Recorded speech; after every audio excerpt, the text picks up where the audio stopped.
I'm going to turn it over to Ron, and he can introduce our speaker for the night. Okay.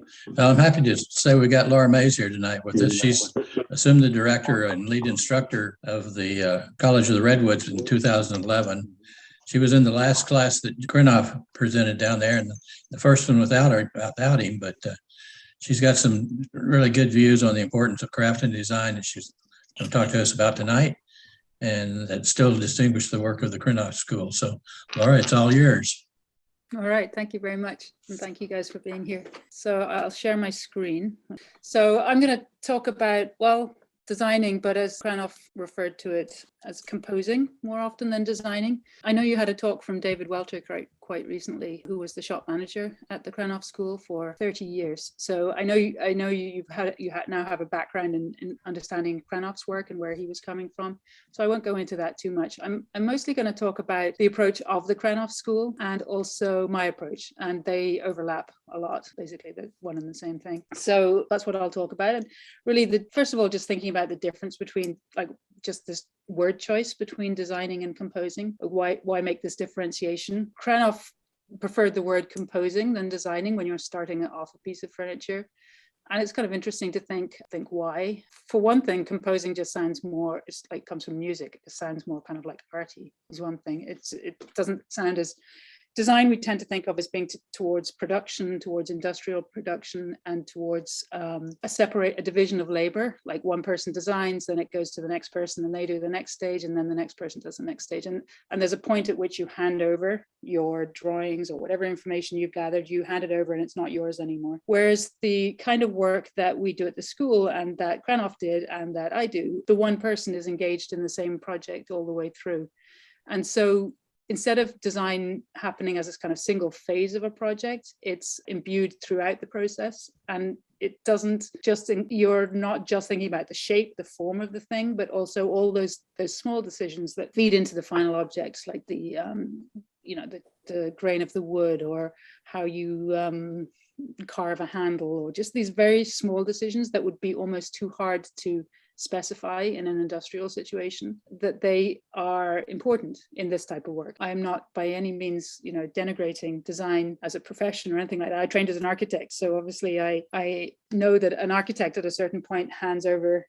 Most architects don't build the buildings that they design; they hand them over to somebody else. And so I understand that is a very valid and important process, but this is just a different way of doing things. And so to avoid, in a way, the confusion, he called it composing as this different way of doing things. So here's some recent pictures of the Krenov School. That is Krenov actually in the back corner, when he used to have a bench in the corner of the school at the back, and there he is composing. I like the way it looks like he's holding a violin bow. That seems very appropriate to the phrase. Anyway, there he is in the school. Here are more recent pictures. One on the left is student Anna Cho, just the year that COVID hit. Then we resumed, and with far fewer students in the fall of 2020. There, I'm attempting to teach dovetails by distance, which is really, really difficult, but a lot easier than trying to do it on Zoom, that's for sure. So we went down from 23 students to 10 or 11, and now we're at 13, and we hope to go back up. So when the students are starting their first project, after they've done a set of exercises, we give them parameters. So, it's our equivalent of a brief. I think it surprises some of them that this is the brief, or the different words for it, but basically the set of parameters that we want people to work with. And we call them the four S's. It needs to be small, simple, sweet, and solid. And most of those are pretty subjective terms. Small, we reckon you have to be able to get your arms around it. Simple, relative, that you put your focus on the craftsmanship rather than on the fanciness. It should be really well done. That's what feeds into sweet as well. And solid means it needs to be solid wood, not veneered. Then we add a bunch more S's as well. Sensitive to the wood and to the material, sensible, that it'll actually function. Work to your skill level, but you're also seeking something through it. Maybe you're seeking to improve, you're seeking something, that you have it done by the end of the semester for the show. Those things are obviously, just specific to our school. In other words, it's not just completely in a vacuum. There are these limits, and design or composing or doing anything, pretty much, it helps to have at least some edges to what it is that you're doing. So when you're beginning, Krenov said that these are the three qualities on the left there that you should start the project with. Uncertainty, and I guess that's another kind of primary difference between designing and composing. Designing is attempting to form certainty, that you know what's going to happen, that you don't have any surprises. Whereas composing basically allows for surprises to happen along the way, and that you will be responsive to them. That the entire thing is an engagement back and forth between you and the material and what it is that you're trying to do. Curiosity and energy, because if you don't have those, it'll be very difficult to just kind of keep going. And then working with these, these are the other things we're working with: the wood, your process and techniques that the students have learned, or it could be the principles, tradition. It's basically, these are entryways into thinking about how even with the 4 S's, there's a lot of openness to how you might interpret that. So these are just kind of like ways in. What are you most interested in?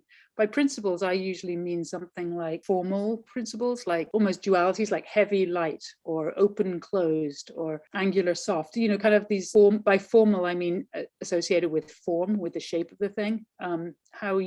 Is the shape of it really important to you? Tradition could be the tradition of the school, or it could be woodworking tradition, an old furniture type. And then function is obviously really important in furniture, otherwise we'll be making sculpture. So making sure that whatever it is that you're making actually, performs whatever it is that you intend it to do. Like if it's a table that holds things up, and if it's a cabinet it encloses them, and if it's whatever it is, that it actually does perform, and performs in a way that really works for people. This is another kind of way that I like to think of to start, that you just have something. It's almost like an itch in the back of your head that you can't get rid of, that the thing that you keep cycling back to, this kind of inkling of an idea, and you don't have to know that much about it. I think that's one of the things that really differentiates, is all you have to have really is a starting point, and then you just kind of take steps. You don't have to know where you're going. So that's in a way like the flexible map. You just start, and then the map starts to form as you're walking, or as you're making the piece. You start to see the next step, and then you're like, what if I try that? And it's not a direct line, and it does make it slower, that's for sure, but that's not an issue. Like, we encourage people to move quite slowly. The exact opposite of like Silicon Valley, move fast and break things. We're like, move slowly and do it carefully. That's what kind of craftsmanship is. Craftspersonship. That student that you saw on the left in one of those pictures, that was Anna Cho. This is was her first piece, kind of shaker inspired wall entryway thingy-bob, double cabinet thing. So she was really interested in increasing her skills. That was really her kind of primary motivation for a piece like this. This one on the left, that's a dowel cabinet. This one's a dovetail cabinet. So she was getting kind of the 2 ways of making cabinets covered. And she has a frame and panel, apple wood drawers. I mean, obviously she's taking note of the grain and properties of wood, but it wasn't her primary thing. Was just to increase the skills that we had learned, that she had been taught in the first 6 weeks. So for example, this is like a book matched ash front. She has chosen her wood carefully. It's not like she's ignoring material, but skills were the primary kind of motivation in this. There are her dovetails. She was a fairly beginner woodworker. Actually, is a ceramicist. Was the craft that she came from, but she really took to wood amazingly well. This is a piece by a woman called Jodie Prudhomme from a few years before that. So what I'm really showing here is how people, like, their motivation for starting on a project. This was her first project at the school. It's in cedar. I think it's Port Orford cedar, which is like incredibly soft. So to be able to get these crisp dovetails in it was quite a feat. And an ebony drawer, which is opened by pushing it. It's all quite small. The whole thing is probably like 14 inches tall. She didn't know what to do. In fact, this was going to be a clock, and she started making it, and it started life as a clock. And then she didn't want to do that, but she'd made the case at that point, I think. And the front kind of faceting, the way the faceting is internal like that, she got that from a parking garage in San Francisco on 3rd Street. Had this kind of arrangement to its openings, and she was like, and so she made that. It's called 3rd Street as a result. So, inspiration, as it were, can come from anywhere. And also, I think the fact that she was open to change, that she moved from a clock to, well, kind of essentially a useless cabinet to a large extent, and that the storage capacity is low, but it's high in its coolness factor, I think you'd agree. This was another, well, she's a 1.5 year student because of the COVID. We now have these people who've done 1.5 years. The one on the left is a bent lamination. The one on the right is steam bent. She basically wanted to try similar shapes, but in these two different bending techniques in Claro Walnut. So yeah, technique was her driver to learn these bending techniques, but I think very successful in making gorgeous little, they look like tables. Everyone, she knows they look like tables. She calls them stools. She's like, no, they're for sitting on, I think. she even, at our recent show, she insisted on showing them with cushions on top, which was like, I was like, but then you can't see the beautiful wood. But she was like, well, then people will know they're stools. Anyway, this one is another piece from a couple of years ago. It's a flower press by Grace Zara. In a way, this came from a nostalgic family memory of a flower press that she and all her siblings had used as children, but I think the older sister had actually got the flower press, and so she wanted to make her own flower press that she'd have for herself. So she made this. So function was high, but also this kind of family story was part of the whole motivation for this object. Again, this was her first project, and coming to woodworking kind of didn't have much experience. This is a woman, Sarah Watlington, from a couple of years before that. This has an interesting background. There's a book called The Autobiography of Red by Anne Carson, which is a verse novel about, amongst other things, this boy who has like red wings. And she wanted to make a desk that kind of was based on his character. It's hard to, I did read the book after she told me about it, but it was still hard I didn't quite get it. But to her, the book was almost like the guiding principle for how to design this object, which is really quite a stunning piece in madrone, this wall hung desk. And for her, the answers to her design were kind of in the book, when she was like wondering what something would be like how to shape something. The shaping of all of this part was she had a lot of questions about it. And she would say, well, I'm going to go and read the book again. And she'd read the book and come back and decide how to shape the parts. This is a piece by Sarah Marge. I would put this down as a piece that's very much based on the material. She had this gorgeous piece of madrone and wanted to kind of showcase it, and made this box with a coopered lid and, it opens both ways. The box opens like that. But obviously it's also practicing the skills of one of the skills we teach in the first 6 weeks is coopering, where, well, in this case, I think it was taken out of a solid piece. I think there are no joints, but we often kind of make a faceted arrangement and then smooth that off to make curved object. That's the detail of that. Just the detail of that. So very nicely done. This one from, I didn't put the date in, but I think it's 2016. Phoebe Quo made this little cabinet. Again, this is madrone, and she was really having a hard time knowing how to start her project. And she went into the wood room and found a piece of madrone that happened to be exactly her height. I mean, that's completely random that it would be her height, but was like, oh, well, that's cool. And she dragged it out and started looking at this piece of madrone and was like, well, whatever I do, it has to be made just from this piece of wood. And it had this kind of interesting kind of swirl to it, and so she made that became the way that you open the cabinet. And inside are drawers, and then she used the way the madrone has this different color gradation and color graded the drawers. Kind of, it's all from the one plank, but kind of really responding to the actual piece of wood that was in front of her, instead of going into the wood room and being like, I need a piece of wood that has a piece of bark that goes across at a 60-degree angle. She was like, here's a piece of wood, I'll make something from it. And so it was kind of the other way around than one would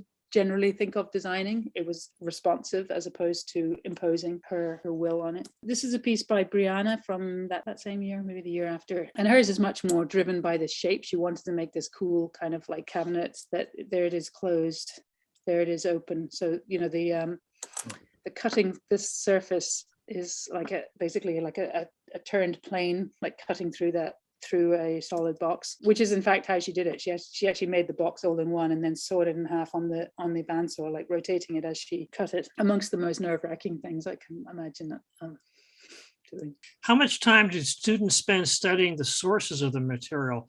Not necessarily forest ecology, but certainly sustainable harvest. We don't do it in a we don't have like a class called Sustainable Harvest or anything like that. They are in school 48 hours a week. So we do just discuss things a lot. So we also go out to look at, most of the trees around here are redwood trees, with the hardwoods are considered kind of, because they're non-commercial, they're considered weeds essentially, and are often like attempted to be poisoned, weed killed one way or another. But we do go out to a place owned by the Redwood Forest Foundation, which is a non-profit that owns an awful lot of land just a bit north of us. And we go out and we kind of spend a day in the forest talking with a forester. I would say that it's something that we could do more of. And I'd say we covered it in an informal way rather than a formal way. Right. other than this day in the forest.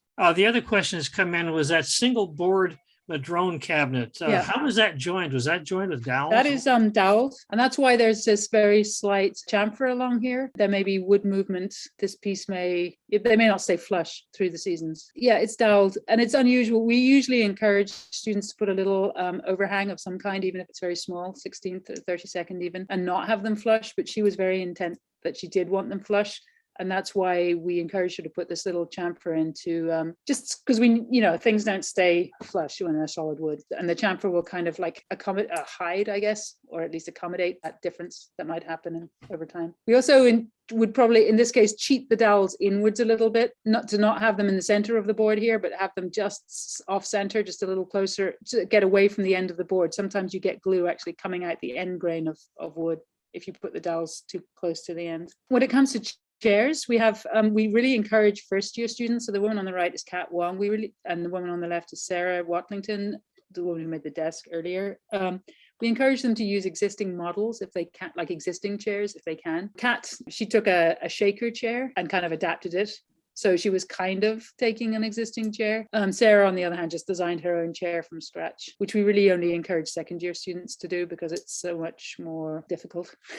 So chairs are their own slightly different category where we are more encouraging of using existing designs. This is the chair that Kat made. Then you see her on the right. She's holding the photo of the shaker chair. There is the chair that she made in ash, steam bent. She learned a lot about steam bending. You can see how similar, but also there are differences to the original shaker chair. This is the chair that Sarah was doing a mock-up of there. There she is with a kind of a messy mock-up. And there's the finished chair in walnut. So this is the process kind of written down, you think. Sketch, measure, draw, model, make, full-size drawing, mock-up, change, tweak, adjust. And not everything going around, not necessarily in a linear manner. That's another thing that is kind of like, it's not like you first do this and then you're finished with that and then you do the next thing and then you're finished with that. You have to keep revisiting parts of the process. It's kind of more iterative. You try something, it doesn't work, you try something else, you might go back a bit, which can sometimes be frustrating to people that it's not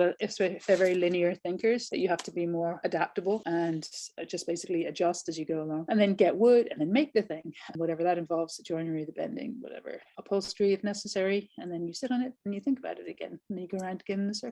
So that's what I'm going to show you the making of this chair, which I just finished. Like I literally took the pictures yesterday and just go through the process of that as a kind of example of, it's very fresh in my mind, to finish it yesterday, kind of talk you through that. And this is without upholstery. I actually have a problem in that the upholsterer I was going to use, his workshop burnt down a couple of weeks ago. So now I'm like, because there aren't very many. There's only one other upholsterer in Fort Bragg and he's now completely overwhelmed. So anyway, this is the chair without its cushions, walnut. And I'll just talk through the process of designing it. And having said that, I had made a lot of these big chairs before. So this was 2011, this would be like 2013, madrone again, another version of the same one again. This one was about 2015, about 2017. This one was bought by a couple around here and they wanted a chair to kind of accompany it or to be in their room with it. And so they commissioned me to make another chair. They were very kind in letting me basically do whatever I wanted. I had at this point, after I'd made this chair, I had vowed I was never going to make one of these big chairs again because they're such a pain. If you don't sell it, you've got a large chair in your life that you have to drag around the place. And so I was like, nah, I'm not going to make big chairs anymore. I'll make small chairs because at least, you can have as many dining chairs as you want, pretty much. But then when they came to me and said, will you make another chair? I was like, oh, okay, because I knew it was going to leave my life. But anyway, that is the background. I had made a number of these chairs before. These ones are coopered. As I mentioned, that technique of joining wood together so they're solid wood and joined together in facets. The pieces are joined to get faceted together and then smoothed out. So it started with sketching. I do a lot of sketching. I know Krenov notoriously did not do much sketching, but for me, it's a really good way of working out ideas very quickly. You can bounce around an idea and it takes you about 30 seconds to draw it. And you can immediately see if it's a good idea or a bad idea, or you can make some form of an assessment as to how good or bad it is very, very quickly. So that's one thing I really like at the beginning of a project, is that you move through whether something is a good or a bad idea fast, and that will come up in a moment again. More sketches on the left. This one here, I've enlarged it over here, is remarkably like the finished product. I just saw this evening. I was like, wow, that is so like the finished one. That is amazing that it appeared very early on, because a lot of these are not like what it ended up being. But this little sketch and actually this one are very similar to the way it ended up. And then working out the stand, I did gazillion sketches on how to work out the stand. This is just some drawings of chairs in general. I really, to show how much I think sketching is important for me anyway. It's just so much sketching really helps all kinds of things. Like, for example, up here, I'm trying to work out the joinery in drawing, because it's quicker. It's a quick way of finding out whether something has any potential.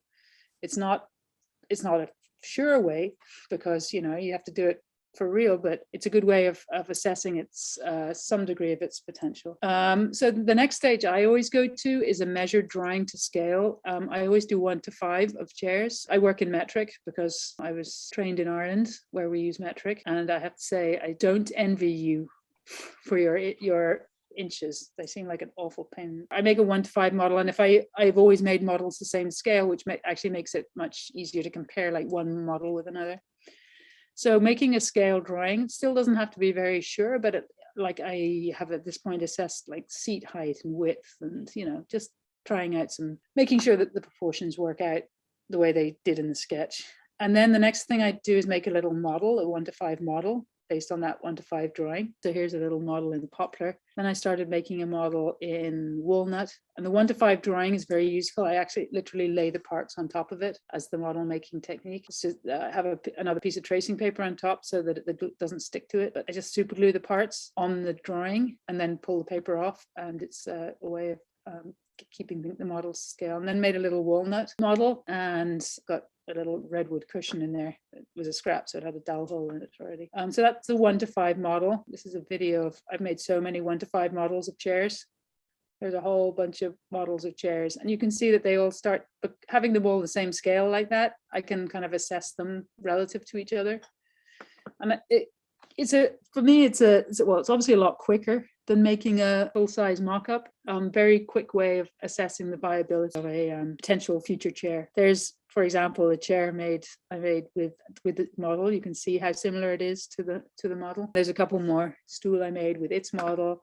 That's the chair that you saw that its model. Then after checking that the model is kind of, making any changes, then I brought the model to the clients, get them to make sure they were kind of happy with the direction that I was going. Then making a full-size mock-up here in plywood and cardboard and some solid wood. I kind of roughly coopered out these elements. Here's other full-size, I'm just showing you full-size drawings I've done of other chairs. At this point, you need a full-size drawing in order to proceed. They can be scrappy and messy, but they need to basically tell you how the joinery is going to work out, the overall arrangement of parts. There I am sitting in the mock-up, checking it out for comfort. The reason I designed it in this chair is asymmetrical chair. I wanted it to be able to accommodate like a wide variety of sitting positions. I didn't want it to be just a straightforward sitting, like looking forward all the time. I wanted to encourage like kind of sideways positions and stuff. There I am trying out a different base on it. You can see how horrible that is, but that's what the mock-up is for, is to try stuff out. Bad ideas are valid too. You have to try them out, get them out of your system. And then getting the wood, California walnut, brought it back to the workshop and broke it up. Then this is the coopering process, joining it together in these facets and then smoothing it out with a little homemade coopering plane. The radius can be a lot tighter. You can see here how tight the radius is relative to the radius of the piece that I'm coopering, but that's okay. It makes these little kind of ruts or grooves. But if you have it the other way, you can't have this too big, then otherwise the blade won't hit the surface. So there is just so much planing to bring the facets down.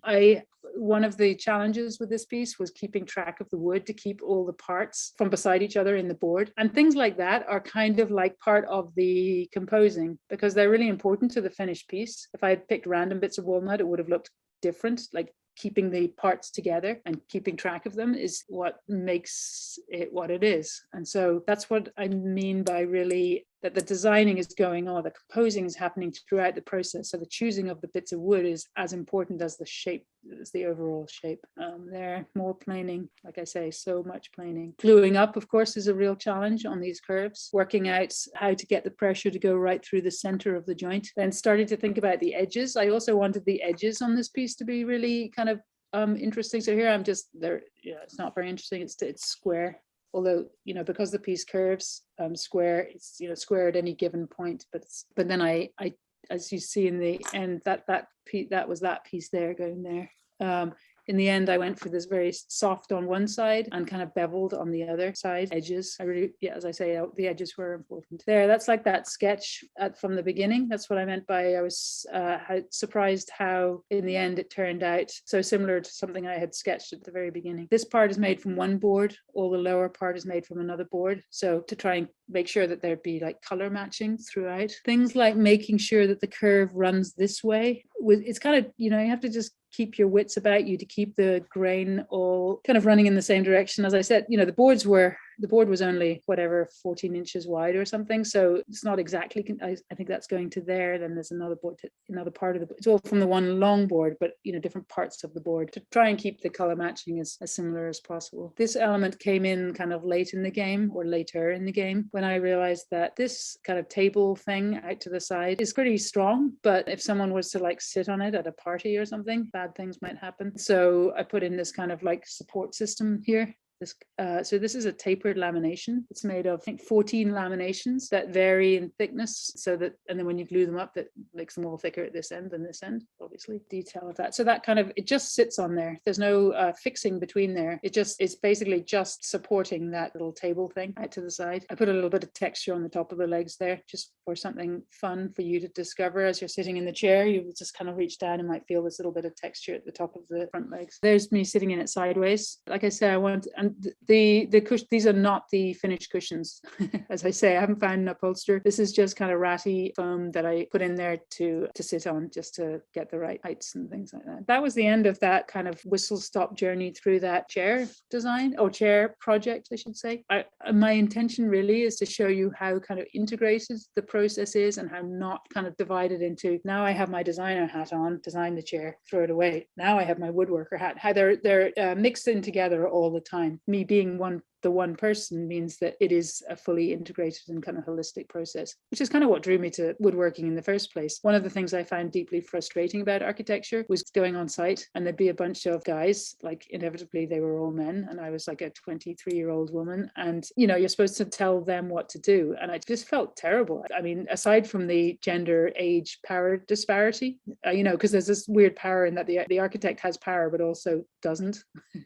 They all think you're a fool. They think you're a fool. I think I'm a fool because I don't have as much experience as them. The whole thing is just like totally bizarre and horrible, and I didn't like it at all. And I wanted to know how to do something really well, like to carry something through, like to the end of a project, and not hand it over to somebody who had more knowledge. I wanted to be the person who had the knowledge and the skill and the knowledge of techniques and everything to be able to do something like I say, like do it well. That was really one of the things that has drawn me to woodwork. So I'm just kind of finishing up with some kind of announcements of what's going on at the school and in my world. The month of March coming up next week is our month for applications to the Krenov School. We welcome applications from everybody to our 9-month program. Applications are due by the end of March. We also have a lot of scholarships. If you know anybody who wants to, who might be interested, send them our way. We also have summer classes, which are 3 weeks long during June and July. The registration for them opens on either the 18th or the 23rd. It's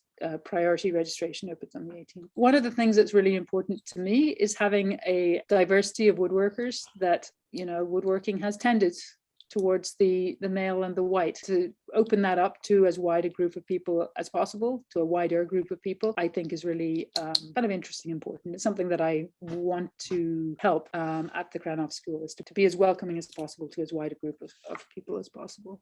I do have a couple of questions here. Yeah. One of them was from John Fleckstein. Do the proportions change reliably between the model and the full-scale piece? It depends. You can obviously change them. I have at this point made enough chairs that I can kind of like, well, I make the model is to scale, so it's 1 to 5. So I should be able to scale every dimension. I even the thicknesses, I make them 1/5 the scale. So they're as scalable as I could make them. So for the most part, yes. Question that I had is that when you showed us a variety of chairs that you'd built, there was something about them that reminded me of some chairs I was looking at recently, and I was wondering if that influenced you. And that was some chairs that are made in the Shetland Islands that are made with wrapped rushes. They had the same kind of almost, this is not pejorative, but almost a coffin-like look, so that it would hold the heat in around you while you sat in these drafty houses. So I was wondering if that influenced you. Absolutely, it was. Yeah, there's those ones. There's also sometimes they were called porter's chairs, more likely made of wood, because the guy who would be sitting near the front door where it was all drafty, it was almost like making him a little like house, a little protected area. Even wing chairs that don't have the kind of roof over, kind of draft excluders. You'd face them towards the fire, and so you were getting the warmth of the fire without too much kind of cold air coming in at you. So for sure, absolutely, that was very much in my mind. Even the shape of the coffin. We had a chair a bit like that my dad had got, somehow came down through his family. And when I was a kid, when I was growing up, we always called it the coffin chair. Yeah, it's kind of cozy. It's more like a chair you get into. You don't get onto it, you get into it. There's another question here. I'm going to ask Bill to ask you this question. How are the legs joined to the end grain of the rails stiles? In the chair that I went through, the chair that I was talking about, they're floating tenons. So two double floating tenons. Thank you. Okay, so that is applications to the Krenov School coming right up. Anyone's interested? I worked for a long time.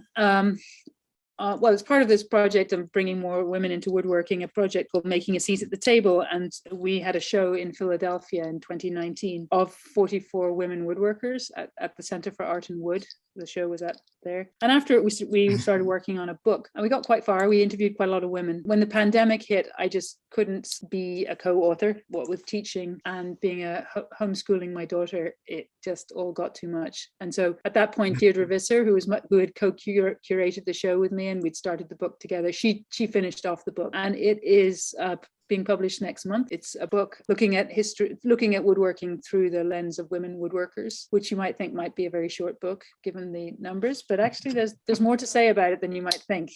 And it's fun. It's interesting that when we're starting out writing the history of women woodworkers, well, first of all, we were like, well, there is no history before 1970, Title IX. And then we were like, okay, well, there probably is something. So we went and started looking at, and then it just started expanding from there, how women have kind of found ways to be in wood shops one way or another. Even back in the Middle Ages, when women were excluded by the guilds, like kind of officially, they were still there assisting their brothers and their husbands, and a widow was allowed to inherit a business even if she wasn't allowed to start one, and things like that. So there's actually more of a history than you might initially think, which was interesting. So that's coming up on March 16th. I'm teaching a class up near you guys, up in Port Townsend in July, because aside from chairs, which, as I said, I have this kind of I take long breaks from chairs, but I keep making boxes. I make a lot of boxes.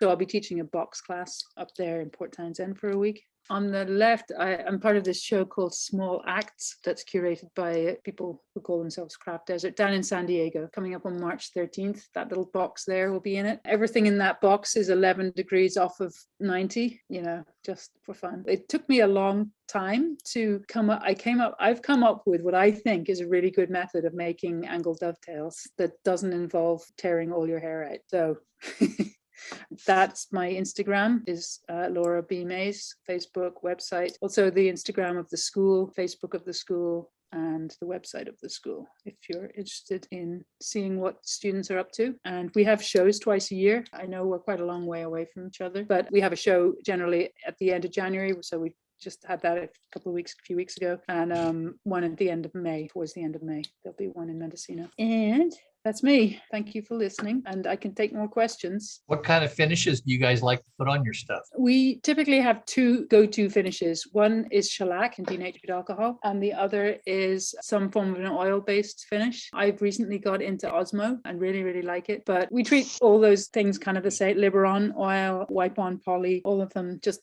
throw it on there and then wipe it all off. The wiping off being so key to the whole thing. I think that's where people often fall down on oil finishes, is not realizing that you have to wipe the stuff off a lot. So yeah, generally we do shellac finishes. That's the first one that we teach students, and then the oil finishes are the kind of second one. We don't have a spray booth or anything, so we don't use any of that. Thank you. It looked like the shop was relatively small. Do students do a lot of work with big power tools? So that's the bench room that you were seeing pictures of. I didn't show you pictures of the machine room. There's a machine shop as well. But, you know, it's tight. Sometimes when I look at it now with our 13 students in COVID times, I'm like, there were 23 of you in here. Oh my God, how did you all fit? You know, we've all got much more used to having more space around us. So I'm not actually looking forward to going back up to the numbers, because yeah, it is they, you know, they get a big cabinet maker's bench each. It's like, I don't know, it's like seven feet long, maybe, whatever, 2.5 feet wide, and then a little bit of space around it. But it is tight. But there, you were not seeing the machine shop in those pictures. We have a machine shop also, and then lots of storage areas and kind of like ancillary areas. That's just the main area. On the chair that you were showing us, where you were using the plane on the coopering, on the inside curve on the coopering, I saw a YouTube recently of somebody who was doing the back of a chair that was coopered and had set up a jig for using a router. Would you use something like that, or you prefer the hand plane? I much prefer hand planes. You know, routers make a horrible noise, and it's so much more adaptable to be able to use a hand plane. I just feel like you can make a change, really. You can change the direction. If it's tearing out, you just go the other direction. If it's, you know, if you want a little bit more off of there, you just take a little bit more off of there. It's just more freeing, I think. I would definitely, I prefer hand tools when I can, machines when I have to. How many instructors do you have at your school? So I'm full-time. I'm the only full-time one, but then we have 3 part-time, of whom 2 in any given semester, 2 of them are working. So there's basically 3 instructors on in every semester, because the students are in class from 8:30 to 5:30, 6 days a week. So it's a 48-hour a week for students. Obviously, I'm not teaching 48 hours a week, thank heavens. So yeah, the 3 of us share that. And there's a shop manager as well. So there's some, and he's there 5 days a week. Okay. And he maintains the machines and kind of just keeps everything ticking along. Pretty intensive for everyone involved then. It is very intensive. It's very immersive. They really don't, you know, there isn't much time for anything else in their lives when they're here. It tends to be very intense. People make really good friends, or the opposite. For the most part, we try to get along. And yeah, it's very, very intense. And so you're getting like a very intense education, very different than something that you drop in and out of, if you know what I mean. So where do your graduates tend to go off to? It's a good question, and it's really hard to answer, because they go to a wide variety of places. There isn't a kind of a single career path that they tend to follow. Some teach, quite a few of them end up teaching in the end, or do some combination of teaching and having their own workshop, like Tali Patton, who has, you know, had her own shop but was also teaching. Some go back to their previous jobs. We tend to get at our school quite a few kind of people escaping Silicon Valley for a bit, but then they tend to go back. Like the woman who made the Ash rocker that you saw, she worked for Apple, and it has gone back to Apple because she I guess, you know, she noticed that it's hard to make a living as a woodworker, and had a good paying job at Apple. But she has commented several times how useful it was to come and work in the kind of physical world, and to do this kind of iterative failure, she called it, I think, on the steam bending, because, you know, steam bending has this really steep learning curve of failure, basically, until you get it right. And then you can start to do that multiple times. People, some go to work as cabinet makers, you know, kitchen cabinets. So they have run cabinet shops, as if, you know, quite a few people do that. One guy from a couple of years back is fitting out vans, high-end vans, you know, all these like Mercedes Sprinters and stuff down in the San Diego area. Some go and do MFAs. They go to art college. We've had most years, I would say 3 or 4 of them go off and do MFAs, one place or another. I mean, some start their own businesses in a more kind of arty way, if you know what I mean, not contractors or cabinet makers, but they tend to find it really difficult, as you can imagine. And they tend to, in the end, gravitate one way or the other. They either become more arty or more towards cabinet makers. I noticed that a number of the projects that you showed us were very, very high design, like they had some kind of an art background. Quite a few people do that. The woman, for example, who made the 3rd Street, the one with the slanting in, Yes. remember the cedar slanting in? She is a mechanical engineer by training. So not an art background per se, but a kind of, and she is working 50% of her time as an engineer for a salary and 50% of the time as a woodworker making, less money. Some are retired. We've had people from like 18 to 80. So some people are retired. They continue to be. Okay, well, I think we can wrap up then. Thank you very much. Very, very interesting presentation. Thank you. Well, I should end by saying you're all very welcome. We welcome visitors to the school. Fort Bragg is a beautiful place, and the school is. And you're very welcome to come and visit. We like you. Thank you very, very, very much for your presentation. I really You're enjoyed welcome. that. Good. I'm glad. Okay. Bye, everybody. Thank you. Bye.